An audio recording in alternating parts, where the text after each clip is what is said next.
हाँ जी, good morning, नमस्कार, सुप्रभात।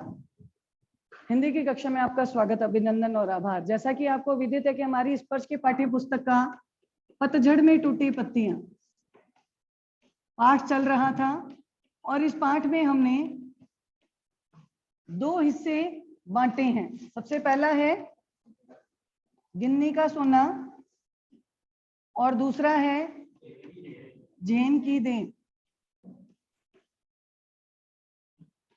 गिन्नी के सोने के विषय में आप लोगों को शायद मैंने आपकी क्लास में बता दिया था, ब्लैक बोर्ड के थ्रू ही समझाया था। एक बार दोबारा से समझा रही हूँ, ध्यान से सुनना और समझना। इस पूरे पाठ को लिखने वाले कौन है? रविंद्र केलेकर। कौन है? रविंद्र केलेकर। इस बंदे का जन्म हुआ था सन 1925 में गोवा के कोंकण क्षेत्र में और इसकी मौत हुई थी 2010 में। और ये मुख्य रूप से जब युवावस्था में था तो गोवा के मुक्ति आंदोलन से भी जुड़ा था, यानी गोवा को आजाद कराने के लिए इसने भी अपनी सक्रिय भूमिका निभाई थी। इसके बाद ये गांधीवादी विचारों से बहुत प्रभावित था और गांधीवादी विचारों की झलक इसकी रचनाओं में भी देखने को मिलती है। इन्होंने जो रचनाएं लिखी वो मुख्य रूप से कोंकणी भाषा में, मराठी भाषा में और हिंदी और गुजराती में लिखी। कोंकणी, मराठी और हिंदी, गुजराती। कोंकणी भाषा इसकी स्थानीय लोक भाषा थी और इसी लोक भाषा के साहित्य को समृद्ध करने के लिए इसने लगभग सबसे ज्यादा 25 रचनाएं लिखी। मराठी भाषा में इसने 3 रचनाएं लिखी और हिंदी में कुछ एक लिखी, जिसमें से एक है पतझड़ में टूटी पत्तियां, जो हमारे पाठ्यक्रम में शामिल की गई है। कोंकणी भाषा में जो रचनाएं लिखी गई थी उसमें सांगली, ओथांबे,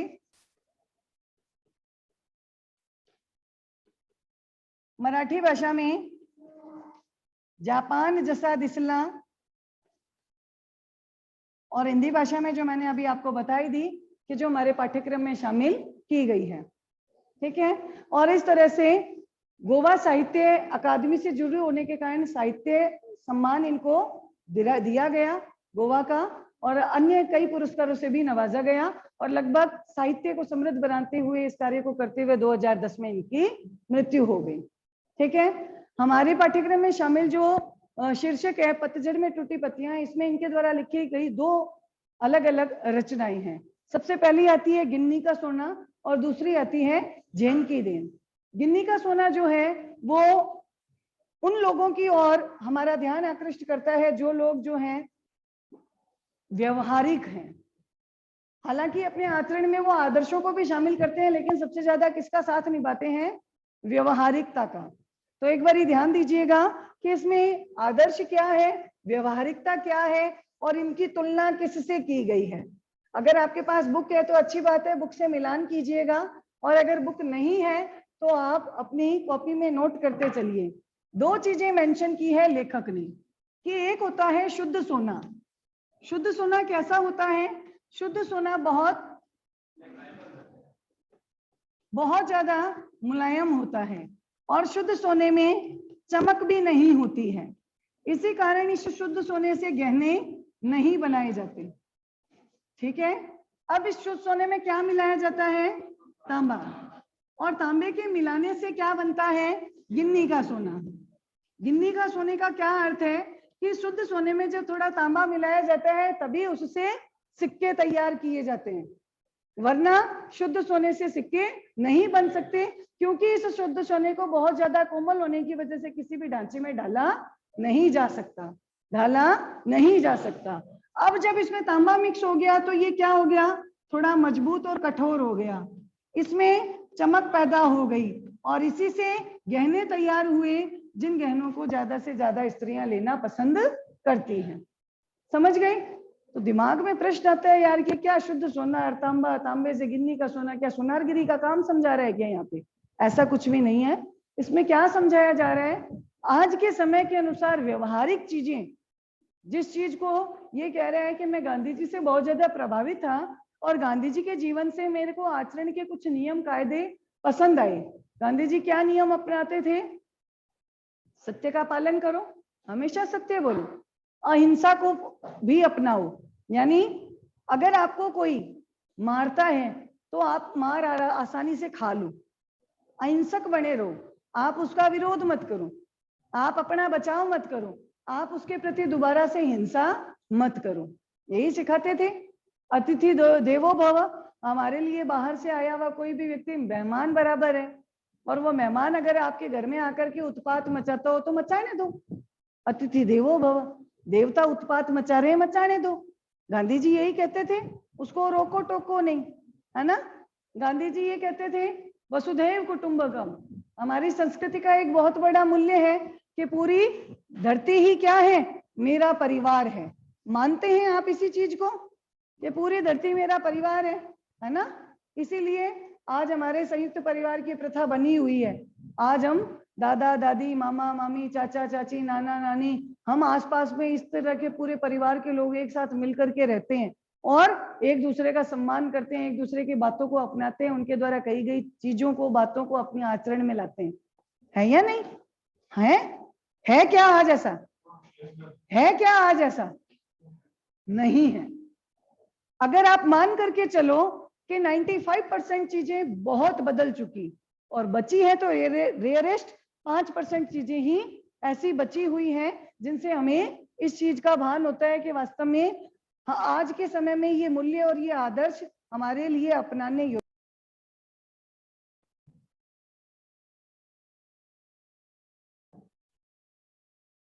आज कोई क्लास के अंदर बच्चा बैठा है, उस बच्चे को मैंने कुछ नहीं बोला, उसने कुछ नहीं किया, मैंने उसको बुला करके एक थप्पड़ मार दिया।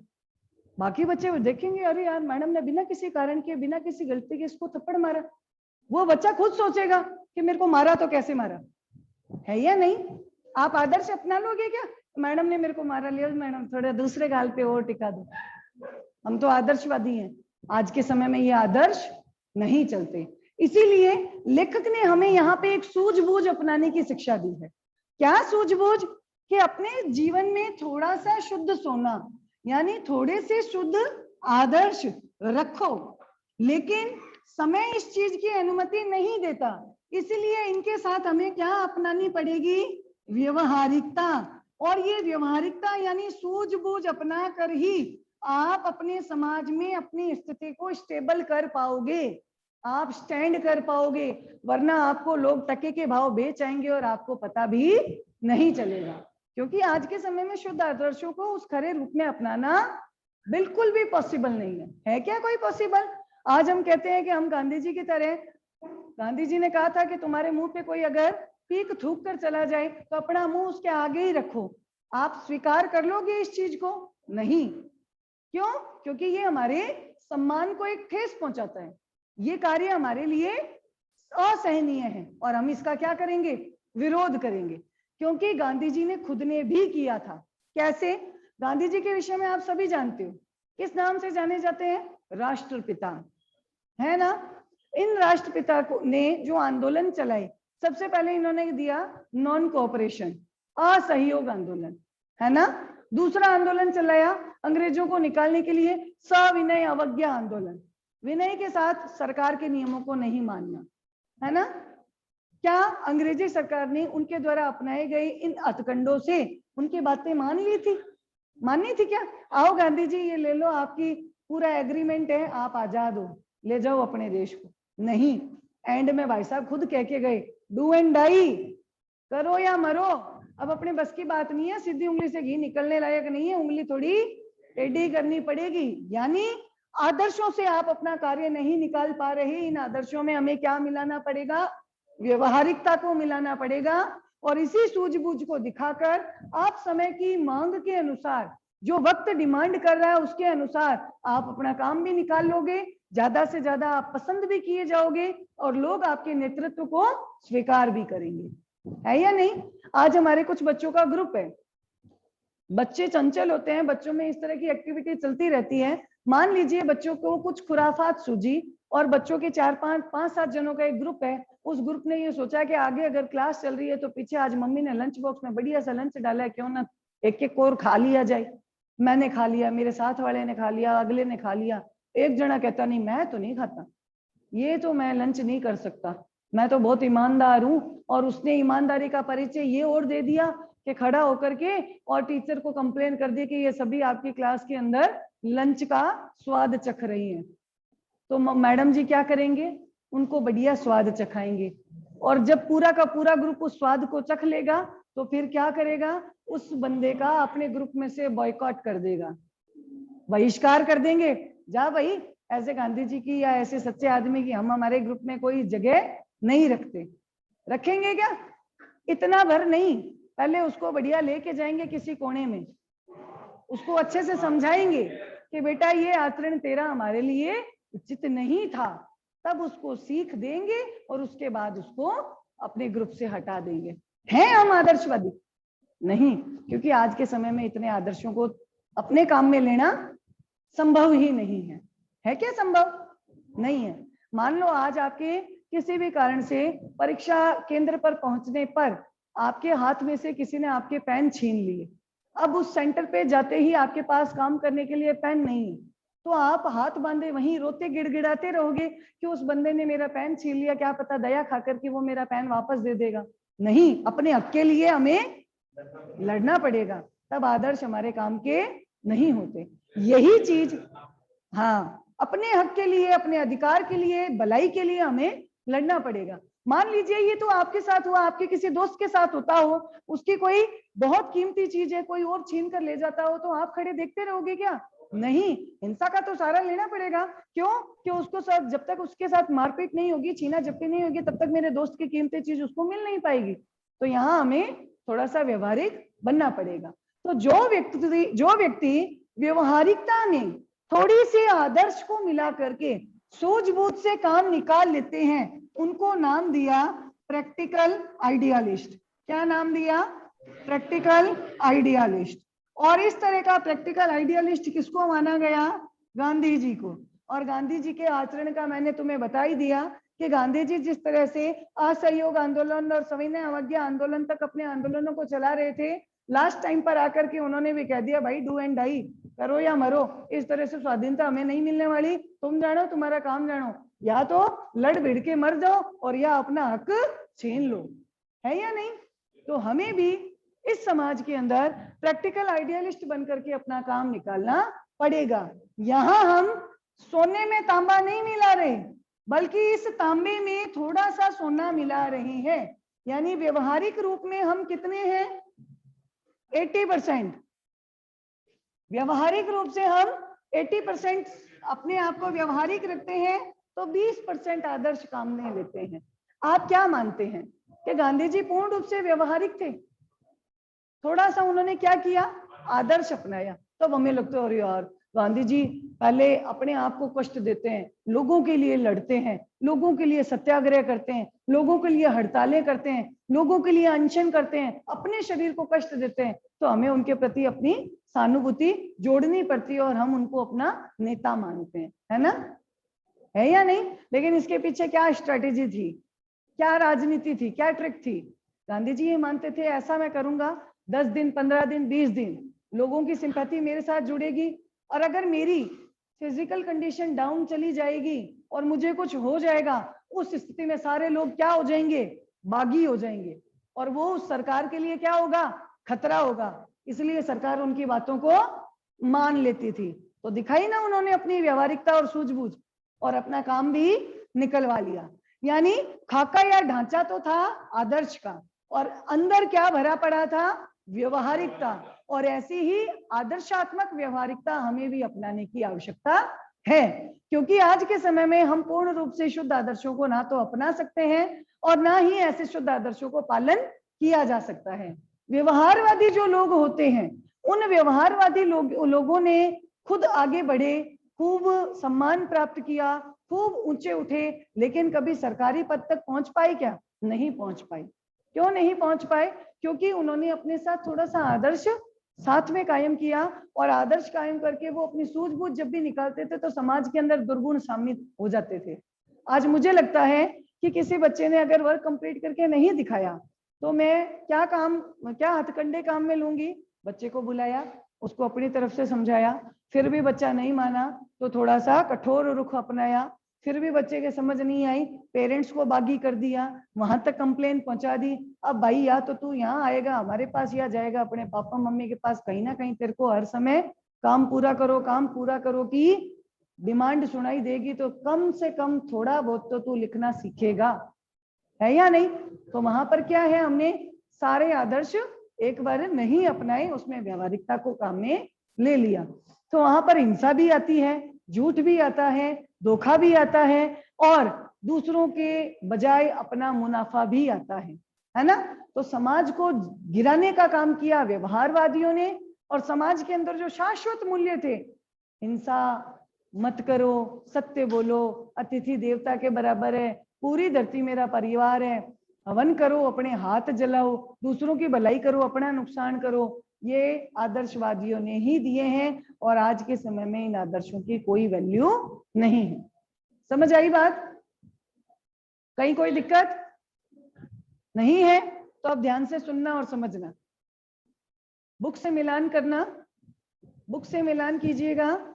बुक के अंदर दी गई है यही बात, मैं एक बार रीडिंग के थ्रू समझा रही हूँ। जो घर पर ऑनलाइन से जुड़े हुए वो भी एक बार बुक से मैच कीजिएगा। बेटा मैंने अभी सुनाया, शुद्ध सोना अलग है और गिन्नी का सोना अलग है। क्यों? क्योंकि इस गिन्नी के सोने में क्या मिला होता है? तांबा। और तांबा मिलने से वो इतना मजबूत हो जाता है, चमकदार हो जाता है कि उससे गहने बने जाते हैं, उन गहनों को स्त्रियां खरीदती भी हैं। फिर भी होता तो क्या है? गिन्नी का सोना शुद्ध तो नहीं है ना, खरा सोना तो नहीं है ना। शुद्ध आदर्श भी शुद्ध सोने की तरह है। ये जो आदर्श होते हैं ये भी इस शुद्ध सोने की तरह होते हैं। चंद लोग क्या करते हैं, इन आदर्शों में व्यवहारिकता को अपना करके सूझबूझ दिखाकर अपना काम निकलवा लेते हैं। उन्हें हम क्या कहते हैं? प्रैक्टिकल आइडियलिस्ट कहते हैं। प्रैक्टिकल आइडियलिस्ट की क्या परिभाषा है? यानी वे लोग जो व्यवहारिकता में अपना थोड़ा आदर्श मिला करके काम निकलवाने की सूझबूझ दिखाते हैं, उन्हें हम प्रैक्टिकल आइडियलिस्ट कहते हैं। इन प्रैक्टिकल आइडियलिस्ट में क्या होता है, हमें हमेशा याद रखना चाहिए, आदर्शों का बखान नहीं होता। किसका बखान होता है? व्यवहारिकता को।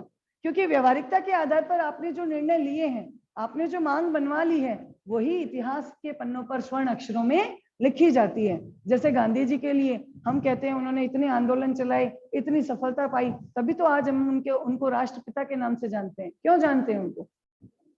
एक्सपेरिमेंट विद ट्रुथ, सत्य के साथ मेरे प्रयोग। कभी मौका मिले तो इस बुक को आप जब पढ़कर देखोगे, सुनोगे, समझोगे, तब पता चलेगा कि वास्तव में गांधी जी ने भी ये स्वीकार किया है कि वास्तव में चरित्र में व्यक्ति के कई दुर्गुण और कमियां होती हैं, लेकिन वहां पर वो थोड़ा आदर्श मिला करके अगर व्यवहारिकता के साथ सूझबूझ से काम करता है ना, तो उसको एक अच्छी लीडरशिप मिल जाती है और बहुत सारी जनता उसको फॉलो भी करती है और लाइक भी करती है। ठीक है? जब व्यवहारिकता का बखान होता है तो प्रैक्टिकल आइडियलिस्टों के जीवन से आदर्श हटने लगते हैं और व्यवहारिक सूझबूझ आगे आती है। सोना पीछे रह जाता है और तांबा आगे आ जाता है। चंद लोग कहते हैं कि गांधी जी प्रैक्टिकल आइडियलिस्ट थे, वो व्यवहारिकता को पहचानते थे, उसकी कीमत जानते थे, इसीलिए वे अपने विलक्षण आदर्श को चला सके, वरना हवा में उड़ते और लोग उनका पीछा नहीं करते। आज स्वच्छ भारत अभियान 2 अक्टूबर गांधी जी के जन्म दिवस के उपलक्ष्य में हम चलाते हैं। गांधी जी के विषय में ये कहा जाता है कि जब वो वर्धा में थे, वर्धा में आश्रम था, आश्रम के अंदर जो छात्रावास बना हुआ था, वहां छात्रावास के अंदर वो खुद टॉयलेट जाके साफ किया करते थे। गांधी जी ने ऐसा क्यों किया भाई? उनको लगा कि थोड़ी व्यवहारिकता, थोड़ा प्रैक्टिकल बनना पड़ेगा। जब मैं जाके करूंगा तो जितने लोग मेरे फॉलोअर्स हैं उनको बुरा लगेगा, वो सोचेंगे यार इतना बड़ा नेता जाकर के इस तरह से शौचालयों की सफाई कर रहा है, तो हमें तो करनी चाहिए। और उस चीज को वो भी क्या करेंगे, उनके देखा देखी करेंगे। आदर्श भी बन गए, स्वच्छ भारत अपना रहे हैं और प्रैक्टिकल भी बन गए। ज्यादा से ज्यादा लोगों ने उनको फॉलो किया तो उनका तो वर्चस्व कायम रह गया, है या नहीं? तो इस तरह से उन्होंने क्या किया कि विलक्षण आदर्श अपनाए। गांधी जी कभी आदर्शों को व्यवहारिकता के स्तर पर नहीं उतरने देते थे, बल्कि व्यवहारिकता में थोड़ा सा आदर्श मिलाते थे।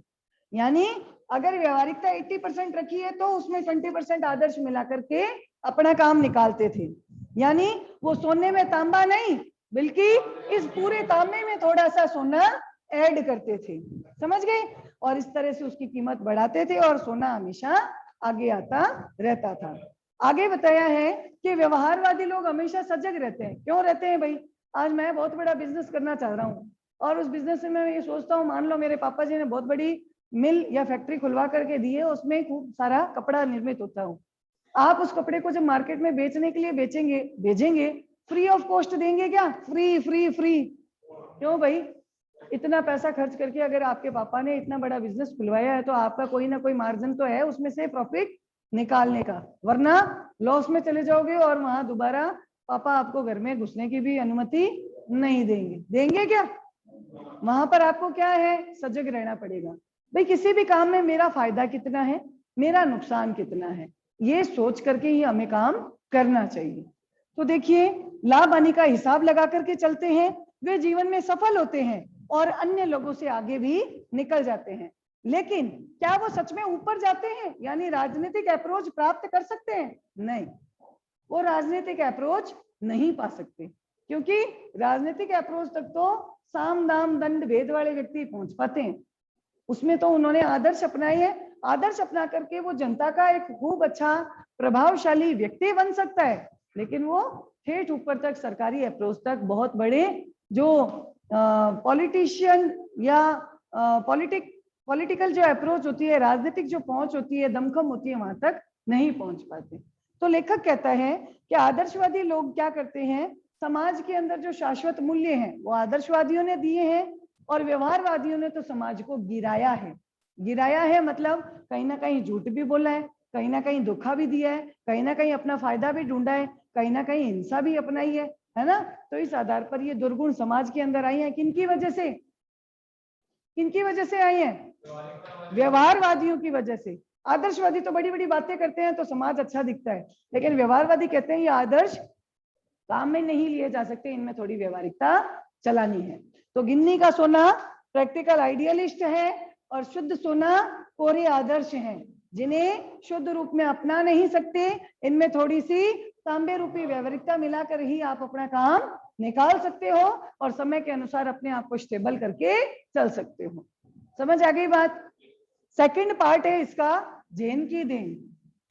क्या है ये जैन की देन? जैन क्या है? बौद्ध धर्म की एक पद्धति है, बौद्ध धर्म की पद्धति। ये पद्धति, ये तरीका, ये ट्रिक किसको दी गई है? जापानियों को। किसको दी गई है? जापानियों को। यानी जापानियों को बौद्ध धर्म की एक पद्धति दी गई है जिसे जैन की देन कहा जाता है। क्या है ये पद्धति? ये पद्धति है चाय पीने की पद्धति। सुन के अजीब सा लगता है, चाय पीने की पद्धति को जापानी भाषा में क्या कहा गया है? चा नो यू। सुनते ही लगता है, गांव वाले कहते हैं ना चा नो यू। वैसे तो चाय नहीं पीनी चाहिए, मैसेज तो ये यही दे रहा है चा नो यू, लेकिन चाय पीने की एक पद्धति है जिसे जापानी भाषा में ये नाम दिया गया है। जो वेटर होता है जो इस चाय को सर्व करता है, उस बंदे का नाम है चाजीन। क्या नाम है? चाजीन। ठीक है। चाजीन जब भी अपने यहाँ गेस्ट को आया देखता है, तुरंत बोलता है दो जो। मतलब क्या है? आइए तशरीफ लाइए। क्या कहता है? दो जो। इसको जापानी भाषा में कहा गया है दो जो, जिसका हिंदी में अर्थ है, कितना अच्छा लगता है, आइए और तशरीफ लाइए। वरना कहते हैं अपने दो जो, है ना, चा नो यू, जबकि है क्या? ये चाय पीने की एक पद्धति। तो क्या है इस पूरे पाठ का सारांश? ध्यान से समझिएगा, फिर मैं इसकी रीडिंग करूंगी। पाठ में लेखक रविंद्र के लेकर एक बार जापान गई। जापान में कौन थे? इनके मित्र। मित्र से इन्होंने पूछा कि यार मेरे को एक बात बताना, जापान के लोगों को कौन सी बीमारियां होती हैं? तो उन्होंने बताया मानसिक बीमारियां होती हैं। यहाँ के 80% लोग हैं वो मानसिक रोगी हैं। तो लेखक ने पूछा इसका क्या कारण है? तो दोस्त क्या बताता है कि जापान के लोगों के जीवन की रफ्तार बढ़ गई है, क्योंकि हर चीज टेक्निकल है, हर चीज टेक्निक बेस्ड है, तकनीकी पर आधारित है। और तकनीकी में भी इन्होंने इतनी प्रोग्रेस कर ली है कि यहाँ का छोटा सा छोटा बच्चा भी अमेरिका को कंपीट करने की कोशिश करता है, प्रतिस्पर्धा करने की कोशिश करता है। तो यहाँ व्यक्ति बोलते नहीं बकते हैं, चलते नहीं दौड़ते हैं, और अकेले होते हैं ना तो बड़बड़ाने लगते हैं। यानी दिमाग की रफ्तार बढ़ा दी, 1 महीने का काम 1 दिन में पूरा करने की कोशिश करते हैं। और हमारे तो 1 महीने का काम साल भर में ही पूरा नहीं होता है, या नहीं अंतर? अभी अपना काम ही ले लो, रिटर्न वर्क, वो भले 1 महीने का, लेकिन जब तक पूरे साल नहीं रगड़ी जोगे, बार बार नहीं सुनोगे, तब तक पूरा नहीं होएगा। और वो क्या करते हैं, 1 महीने का काम 1 दिन में पूरा करने की कोशिश करते हैं। क्या है कारण? क्योंकि वो अमेरिका से प्रतिस्पर्धा करते हैं, इसीलिए वो दिमाग के अंदर स्पीड का इंजन फिट करा देते हैं। स्पीड का इंजन क्या खोल करके फिट कराते हैं क्या? नहीं, यानी दिमाग को ज्यादा से ज्यादा काम में लेना।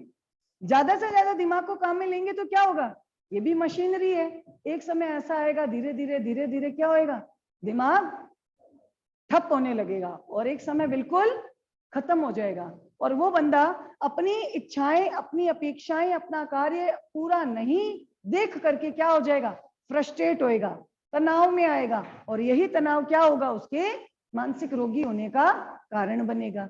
अब इससे क्या बचाव किया जाए? क्या बढ़िया उनको फ्रूट खिलवाया जाए, जूस पिलवाया जाए? नहीं, वही पद्धति जो हमारे देश की देन है। कौन सी? ध्यान की पद्धति, मेडिटेशन। अब ये मेडिटेशन कैसे है, तरीका क्या है? तो लेखक कहता है, मेरा दोस्त मेरे को एक टी सेरेमनी में ले गया।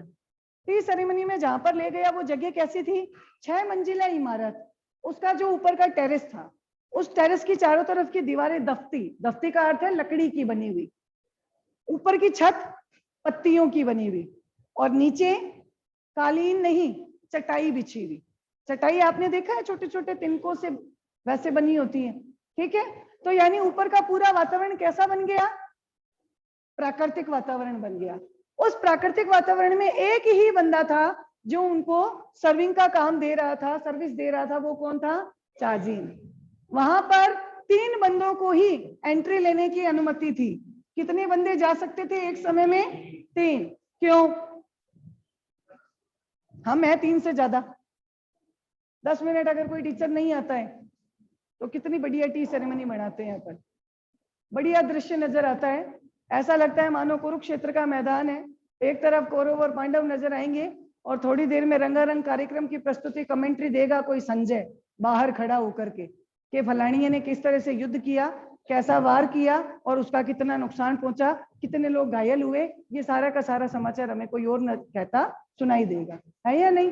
3 से ज्यादा होंगे तो क्या होगा, ये काम करेगा, और ये काम करेगा तो यहाँ शांति नहीं आएगी। तो वहां पर सबसे बड़ी बात है शांति का होना, यानी वो मानसिक शांति प्राप्त करना चाहते हैं, इसलिए 3 से ज्यादा लोगों को वहां प्रवेश की अनुमति नहीं दी गई है, ठीक है। अब वहां पर चाजिन ने क्या किया, जैसे ही गेस्ट को देखा तुरंत उसने बोला, 2 जो आइए तशरीफ लाइए, बैठने की जगह दिखा दी। ये लोग वहां जाकर के बैठ गए।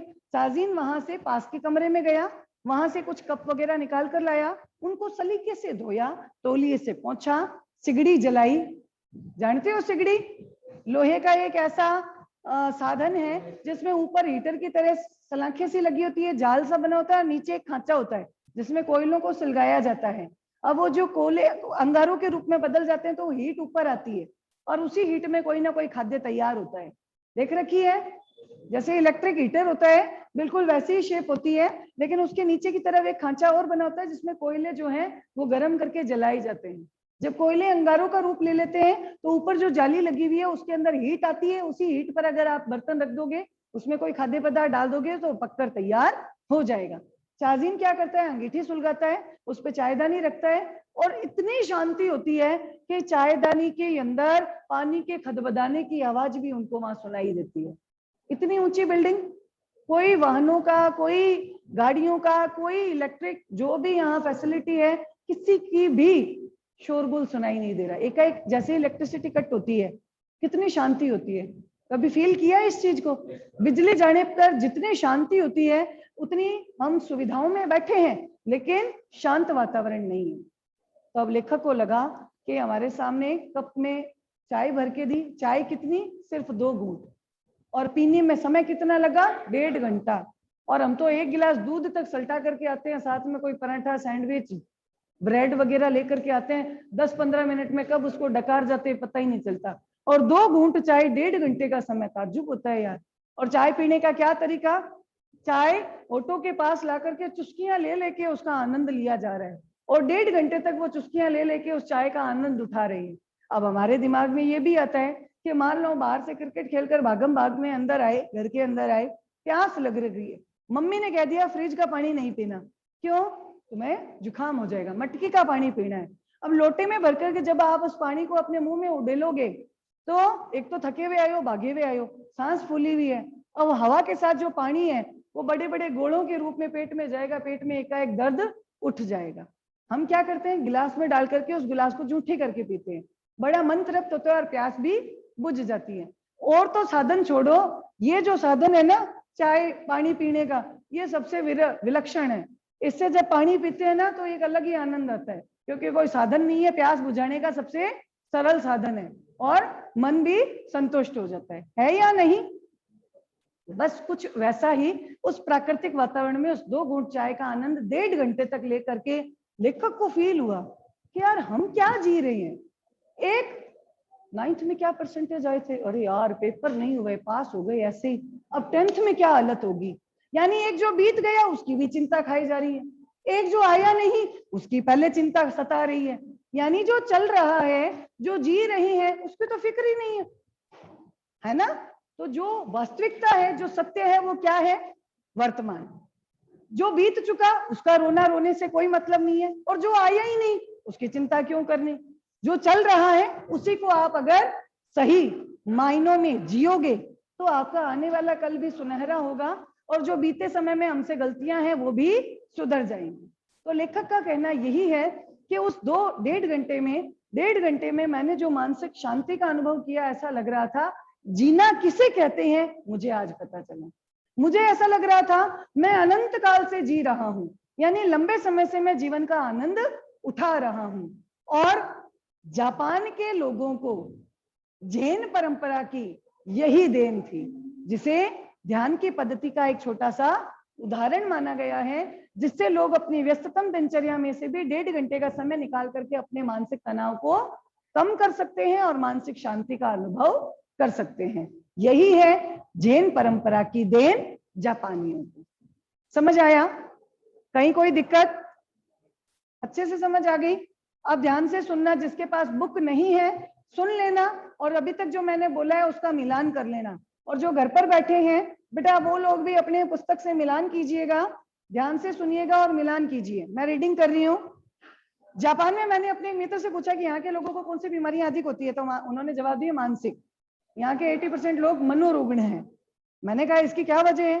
तो उन्होंने कहा हमारे यहाँ जीवन की रफ्तार बढ़ गई, यहाँ कोई चलता नहीं बल्कि दौड़ता है, बोलता नहीं बल्कि बकता है, हम अकेले पड़ जाते हैं तो अपने आप से बड़बड़ाने लगते हैं, अमेरिका से प्रतिस्पर्धा करने लगे हैं, 1 महीने का काम 1 दिन में पूरा करने की कोशिश करते हैं और दिमाग की रफ्तार बढ़ जाती है। ऐसा लगता है स्पीड का इंजन लगाने से वो 1000 गुना अधिक तेजी से काम करता है, और एक क्षण ऐसा आता है कि दिमाग का तनाव क्या हो जाता है, स्पीड रुक जाती है, तनाव बढ़ जाता है, इंजन पूरा टूट जाता है, और जिससे यहाँ के लोग मानसिक रोगी बन जाते हैं। तो दोस्त ने कहा शाम को तेरे को एक टी सेरेमनी में लेके चलेंगे। शाम के समय वे मुझे एक टी सेरेमनी में लेके गए। चाय पीने की एक विधि, जापानी में जिसे चा नो यू कहते हैं, 6 मंजिला इमारत जिसकी छत की दीवारें दफ्ती की, चटाई बिछी हुई, सुंदर पर्णकुटी बनी हुई, बाहर एक बेडब सा मिट्टी का बर्तन जिसमें पानी था। जो भी आता है उस गेस्ट के हाथ पांव धुलवाए जाते हैं, उस पानी से तौलिए से पहुंचकर उनको अंदर बिठा दिया जाता है। ताजीन होता है जो गेस्ट को देख करके कमर झुका करके प्रणाम करता है और कहता है दो जो आओ तशरीफ लाओ। बैठने की जगह बता देता है, अंगीठी सुलगाई, अंगीठी पर चायदानी रखी, बगल के कमरे में से जाकर बर्तन लाया, तौलिए से बर्तन साफ किए। सारी क्रिया इतनी गरिमापूर्ण तरीके से की कि उसकी हर एक भंगिमा को देखकर ऐसा लग रहा था मानो जयजयवंती के सुर गूंज रही हैं। भंगिमा का क्या अर्थ है? एक्टिविटी। हर एक गतिविधि को देख करके ऐसा लग रहा था यार कितने अच्छे माहौल में आ गए, ऐसा लग रहा है स्वर्ग में है और ये कोई अप्सरा हमारे आगे काम कर रही है, जयजयवंती के सुर गूंज रहे हैं, बड़ा ही अच्छा लग रहा है मन को। वहां का वातावरण इतना शांत था कि चायदानी में पानी के खदबदाने का आवाज स्वर भी हमें सुनाई दे रहा था। चाय तैयार हुई, प्यालों में भरी गई, फिर वो प्याले हमारे सामने रखे। वहां हम 3 मित्र थे। क्यों? क्योंकि इस विधि में एक मुख्य बात है, वो क्या है? शांति। इसीलिए वहां तीनों से अधिक आदमियों को प्रवेश नहीं दिया जाता। प्यालों में 2 घूंट से ज्यादा चाय नहीं, और होठों से प्याला लगाकर एक एक घूंट चाय पीते रहे। लगभग 1.5 घंटे तक चुस्कियों का ये सिलसिला चलता रहा। पहले 10-15 मिनट तो मैं उलझन में पड़ गया, फिर देखा दिमाग की रफ्तार धीरे धीरे धीमी हो रही है, थोड़ी देर में बिल्कुल बंद हो गई। यानी मुझे लगा मानो मैं अनंत काल में जी रहा हूँ, यानी लंबे समय से जीवन का आनंद ले रहा हूँ। यहाँ तक कि सन्नाटा भी मुझे सुनाई दे रहा है। अक्सर या तो हम गुजरे हुए दिनों की खट्टी मीठी यादों में उलझे रहते हैं या भविष्य के रंगीन सपने देखते रहते हैं। हम या तो भूतकाल में रहते हैं या फिर भविष्य काल में। असल में ये दोनों काल ही मिथ्या हैं। मिथ्या का अर्थ होता है भ्रम, एक चला गया और दूसरा जो आया ही नहीं। हमारे सामने जो क्षण है वर्तमान वही सत्य है, उसी में जीना चाहिए। और चाय पीते पीते उस दिन मेरे दिमाग में से भूत और भविष्य दोनों काल उठ गए, केवल एक ही वर्तमान क्षण मेरे सामने था और वो अनंत काल तक लंबा फैल चुका था। जीना किसे कहते हैं उस दिन मुझे मालूम हुआ। जैन परंपरा की यही सबसे बड़ी देन थी जापानियों को। जैन परंपरा कहाँ की थी? बौद्ध धर्म की। किसको दी गई थी ये देन? जापानी लोगों को। क्या थी? एक चाय पीने की विधि, ठीक है, और इसके माध्यम से मानसिक शांति को अनुभव किया जा सकता था। तो उम्मीद है आप लोगों को ये पाठ अच्छे से समझ आया होगा।